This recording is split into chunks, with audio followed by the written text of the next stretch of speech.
మాకు గుంటూరు సిఐడి పోలీసులు big shock అయితే ఇచ్చారని చెప్పుకోవచ్చు. అమ్మరాజ్యంలో కడప బిడ్డలు సినిమాకి సంబంధించి నోటీసులు కూడా ఇచ్చారు. ఈ నెల 10న విచారణకు హాజరు కావాలంటూ కూడా నోటీసుల్లో పేర్కొన్నారు. విద్వేషాలు రెచ్చగొట్టేలా సినిమాను తీశారని వర్మపై గతంలోనే సిఐడి కూడా ఫిర్యాదులు అందిన విషయం తెలిసిందే. దీంతో విచారణకు హాజరు కావాలంటూ కూడా ఆర్జీవీకి సిఐడి నోటీసులు పంపించింది. ఇటు చంద్రబాబు, పవన్ కళ్యాణ్, లోకేష్లను సినిమాలో దూషిస్తూ పోస్టులు పెట్టారంటూ గుంటూరు సిఐడి పోలీసులు అయితే కేసు నమోదు చేశారు. ఇదిలా ఉంటే వ్యూహం సినిమాలో వ్యూస్ విషయంలో కూడా ఏపీ ఫైబర్ నెట్ అప్పట్లో నోటీసులు జారీ చేసిన విషయం తెలిసిందే. అదేవిధంగా సిబిఎఫ్సి సర్టిఫికేట్ ఇచ్చిన తర్వాత 2019లో సర్టిఫికేట్ ఇచ్చిన తర్వాత సినిమా కూడా రిలీజ్ అయిన తర్వాత ఇప్పుడు కేసులు పెట్టడం ఏంటి 2024లో అంటూ కూడా వర్మ దీనికి సంబంధించి కూడా హైకోర్టును ఆశ్రయించడం జరిగింది. ఇప్పుడప్పుడే నన్ను పిలవద్దు, స్టే ఇవ్వండి అంటూ కూడా వెళ్ళిన పరిస్థితి. నేపథ్యంలో స్వల్ప ఊరట, అంటే 6 వారాల పాటు దీనికి సంబంధించి చర్యలొద్దు ఈ కేసుకు సంబంధించి అంటూ కూడా హైకోర్టు ఒక 6 వారాల పాటు దీన్ని పక్కన పెట్టండి, పెద్ద చర్యలు తీసుకోవద్దు అంటూ, అదేవిధంగా ఈ కేసుకు సంబంధించి కూడా అంటే ఏప్రిల్ 17వ తారీఖు దీనికి సంబంధించినటువంటి విచారణను వాయిదా వేసినటువంటి పరిస్థితి కనిపించింది. కానీ గతంలో మనం చూసాం రామ్ గోపాల్ వర్మ ఏ విధంగా అప్పటి ప్రతిపక్ష పార్టీలకు సంబంధించిన నేతలు ఎవరెవరైతే ఉన్నారో, ఇటు పవన్ కళ్యాణ్ కావచ్చు, చంద్రబాబు నాయుడు, లోకేష్, అదేవిధంగా కొద్దిమంది మహిళా నేతలు, ఏదైతే టీడీపీకి సంబంధించిన నేతలు, వీళ్ళకి సంబంధించినటువంటి ఫోటోలు మార్ఫింగ్ చేసినటువంటి ఫోటోలను సోషల్ మీడియాలో ఆయనకు ఎక్స్ వేదికగా కూడా బయట అంటే ఒక ఇబ్బందికర కించపరుస్తూ ఆయన పోస్టులు చేసినటువంటి విషయాలు కూడా చూసాం. దీనికి సంబంధించి రాష్ట్ర వ్యాప్తంగా కూడా చాలా ఫిర్యాదులు అయితే అందినటువంటి పరిస్థితులు అయితే కనిపించాయి. అదేవిధంగా మనం చూస్తే ఏదైతే ఇప్పుడు దీనికి సంబంధించి వ్యూహం సినిమాకి సంబంధించి కూడా దాంట్లో పూర్తిగా 2.15 కోట్ల ఒప్పందం చేసుకొని ఆ సినిమాకి సంబంధించి 1.5 కోట్లు చెల్లించారంటూ కూడా ఫైబర్ నెట్ తెలిపింది ఈ అంశానికి సంబంధించి. అట్లాగే ఈ లెక్కన ఒక్కో వ్యూకు అంటే 18,603 వ్యూస్ మాత్రమే ఈ సినిమాకు ఉన్నాయి. దీనికి అయితే దానికి సంబంధించి మాత్రమే ఉన్నాయని ఏపీ ఫైబర్ నెట్ కార్పొరేషన్ కూడా చాలా క్లియర్గా దీనికి సంబంధించిన అంశాలు కూడా చెప్పడం జరిగింది. ఒక్కో వ్యూకు 11,000 చొప్పున దీనికి చెల్లించారు అంటూ కూడా, ఆ విధంగా ఎట్లా చెల్లిస్తారంటూ కూడా ఫైబర్ నెట్ కూడా దీనికి సంబంధించి రామ్ గోపాల్ వర్మకు నోటీసులు కూడా జారీ చేసిన పరిస్థితి. అంటే పూర్తిగా మనం దీంట్లో చూస్తే కనుక ఇన్ని వ్యూస్కి 1863 వ్యూస్ మాత్రమే ఉన్నాయి. దీనికి ఒక్కొక్క వ్యూకి 11,000 రూపాయల చొప్పున చెల్లించారు. అట్లా ఎలా చెల్లిస్తారు? ఒక్కో వ్యూకు అంటే ఒప్పందం ప్రకారం మనం చూసుకున్నట్టయితే 100 రూపాయలు మాత్రమే ఒక్కో వ్యూకు ఇవ్వడం జరిగింది. ఈ లెక్కన 2 లక్షలు మాత్రమే ఇవ్వాలి, కానీ 2 కోట్లకు పైగా చెల్లించారు. అది ఏ విధంగా చెల్లిస్తారు? ఇదంతా అక్రమంగా చెల్లించారు, ప్రజాధనాన్ని దుర్వినియోగం చేశారంటూ కూడా ఫైబర్ నెట్ దీనికి సంబంధించి కూడా ఒక కేసు కూడా నమోదు చేసినటువంటి పరిస్థితి. అట్లాగే విజిలెన్స్ విచారణ కూడా జరుపుతామంటూ కూడా చెప్పినటువంటి పరిస్థితి కనిపించింది దీనికి సంబంధించినటువంటి అంశాలు.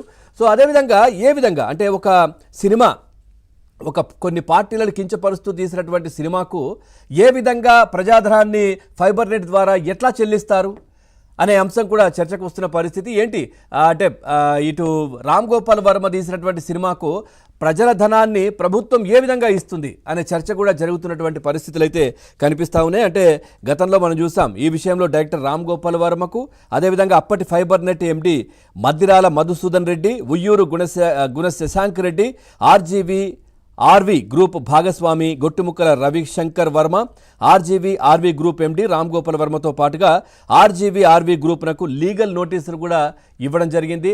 సో వడ్డీతో సహా దీనికి సంబంధించి కూడా వసూలు చేస్తామంటూ కూడా ఫైబర్ నెట్ గత చైర్మన్ జీవి రెడ్డి కూడా చెప్పినటువంటి పరిస్థితి కనిపించింది.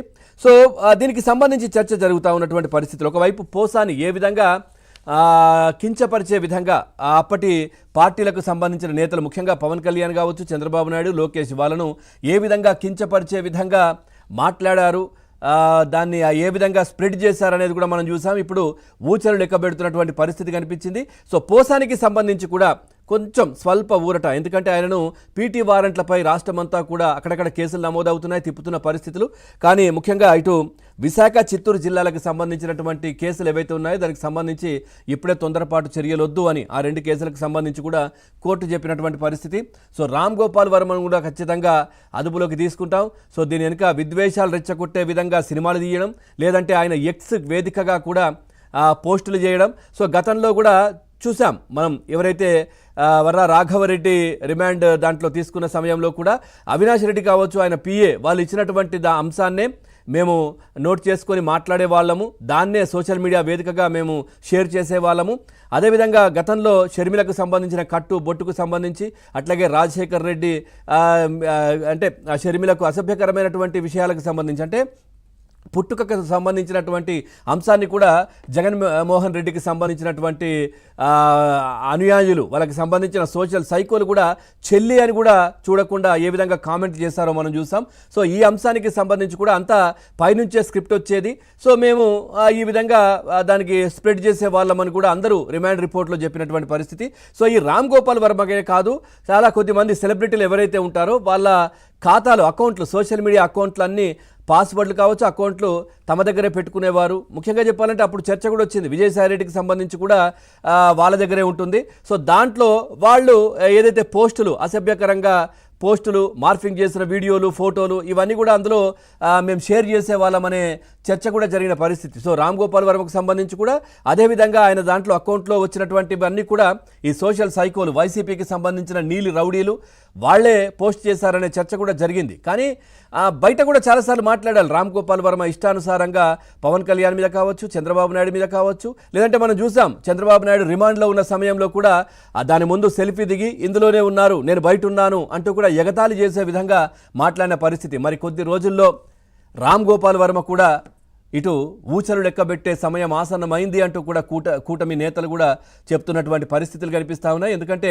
ఆయన చేసిన అరాచకాలు అన్నీ కావు. సినిమా పేరుతో పూర్తిగా బూతు సినిమాలు తీయడం ఒక ఎత్తు అయితే, అదేవిధంగా ఇప్పుడున్నటువంటి అధికార పార్టీకి సంబంధించినటువంటి నేతలను ఇష్టానుసారంగా దూషించినటువంటి అంశం. ఒకప్పుడు మంచి గొప్ప దర్శకుడు కావచ్చు, కానీ ఈ మధ్యకాలంలో రామ్ గోపాల్ వర్మ అంటే ఒక బూత్ సినిమాలు తీసే డైరెక్టర్ అనే ఒక ముద్ర వేసుకున్నారనే చర్చ కూడా జరుగుతున్నటువంటి పరిస్థితులు. ఖచ్చితంగా రామ్ గోపాల్ వర్మ కూడా ఖచ్చితంగా ఊచలు లెక్కబెట్టే సమయం ఆసన్నమైంది అంటూ కూడా చాలామంది మాట్లాడుతున్నటువంటి పరిస్థితులు. ముఖ్యంగా పోసాని కూడా చెప్తా ఉన్నారట, ఆర్జీవీ వస్తున్నావా, నీకోసం వెయిట్ చేస్తున్నానని అంటున్నారట ఆయన కూడా. సో ఓవరాల్గా ఈ అంశానికి సంబంధించి మనం చర్చలోకి వెళ్దాం. చర్చలో పాల్గొంటున్నారు రాజకీయ విశ్లేషకులు, సీనియర్ జర్నలిస్ట్ కోటేశ్వరరావు గారు కూడా లైవ్లో సిద్ధంగా ఉన్నారు. నమస్తే అండి.